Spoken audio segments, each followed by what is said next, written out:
and welcome to another edition of Old Max Nuggets, a Bryan's heating and air conditioning podcast where we get on here and we talk about common questions that the homeowner might have about their heating and air conditioning.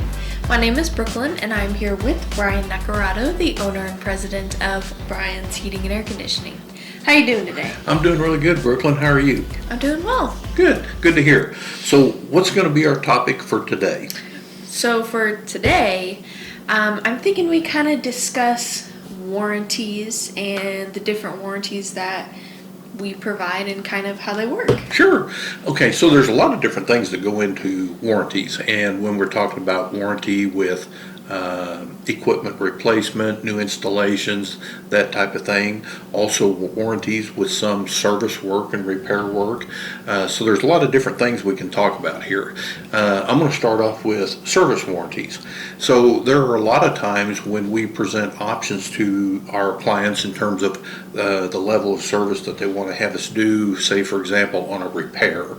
That repair comes with a specified amount of warranty in terms of the parts and the labor on that particular repair. And some of the repairs are the warranty on a period on them is pretty short. One thing though that we run into a lot is there's no warranty when we add refrigerant. Now if we repair a leak, we can warrant the work that we do, but there are times where it may spring a leak somewhere else, and that we can't, unfortunately, we can't warrant. The parts are covered by the manufacturer of the part in most cases, and in a lot of cases, the parts warranty may be 1 year.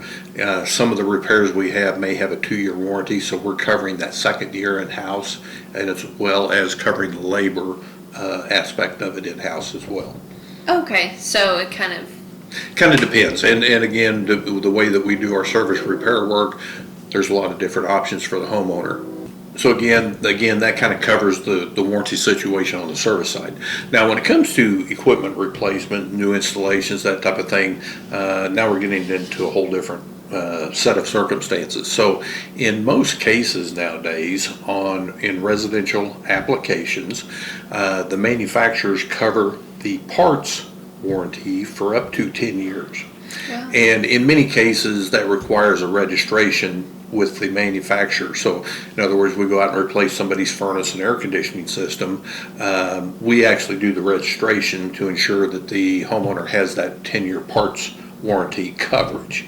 Now, in many cases, we have to cover the labor aspect of that project for 1 year. So there's times where the parts may be covered for 10, but the labor warranty is 1 year. We do also sell what are called third-party extended labor warranties. And what they do is they pick up years 2 through 10. So in other words, you get an additional 9 years of labor coverage as well. But one of the things that we run into with the extended labor warranties is they don't cover everything. Oh. And so there's a lot of fine print that goes along with that. It's been a good thing for us to have, and it's worked out well for a lot of our clients. But there are times that the homeowner needs to understand that there are certain things that extended labor warranty and the parts warranty from the manufacturer they don't cover. Again, there's a lot of different circumstances that can blend those two types of warranties together to get somebody pretty good coverage. So again, when we get into the replacement side, equipment sales, that type of thing, in most cases in a residential setting, we're getting 10-year parts warranty, which includes the compressor, includes the indoor coil. Many of the furnaces have either a 20-year warranty on the heat exchanger. Holy cow. Or in some cases they have a lifetime warranty on the heat exchanger. That's like basically the same thing, isn't it? Well, yeah, and the thing of it is that if you had a furnace that was 25 years old and the heat exchanger went out, it's prorated down to the point where it's time to buy a new furnace anyway. Right. And to put a new heat exchanger in a furnace that's that old probably wouldn't make sense. Yeah, that's fair. But the other thing that comes into play is that I don't know what the latest statistics are. I know a few years ago I read that the average homeowner stays in their home for 7.5 years across the United States. So in a lot of cases, that warranty from the manufacturer on the equipment is only valid to the original homeowner.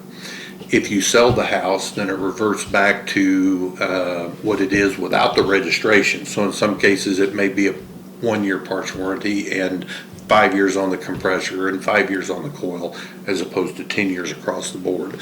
So, but that kind of varies between manufacturers on how they do that. So for us, anytime we replace somebody's system, when we get completed with that, we actually have a warranty certificate that we fill out and leave with the homeowner, and it actually specifies what the material or the part warranty is on everything we put in addition to what is the labor warranty that goes along with that piece of equipment. Okay.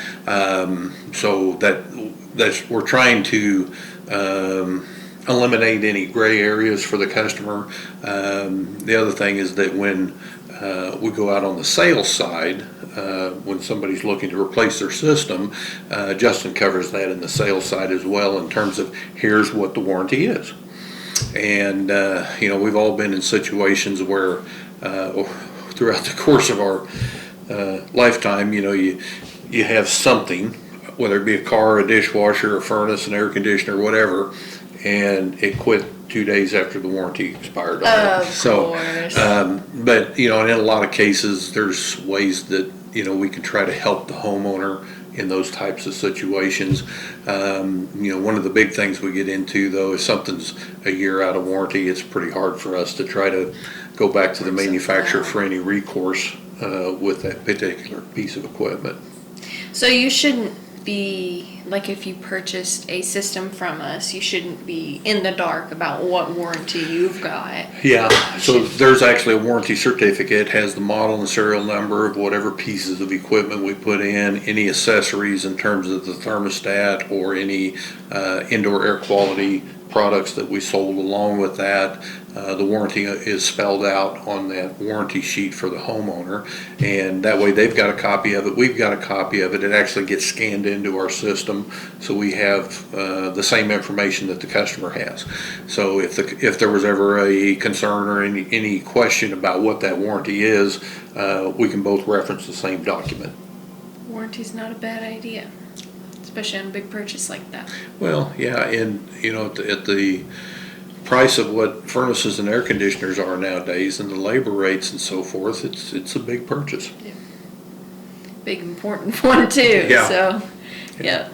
All right. Well, thank you, Brian. You bet. Hope that helps anybody out there that's got questions about warranty. Before we get out of here today, I don't know if I told you this or not, but the other day I found out that my toaster is not waterproof. How'd you find that? Boy, was I shocked. Until next time, old Mac out.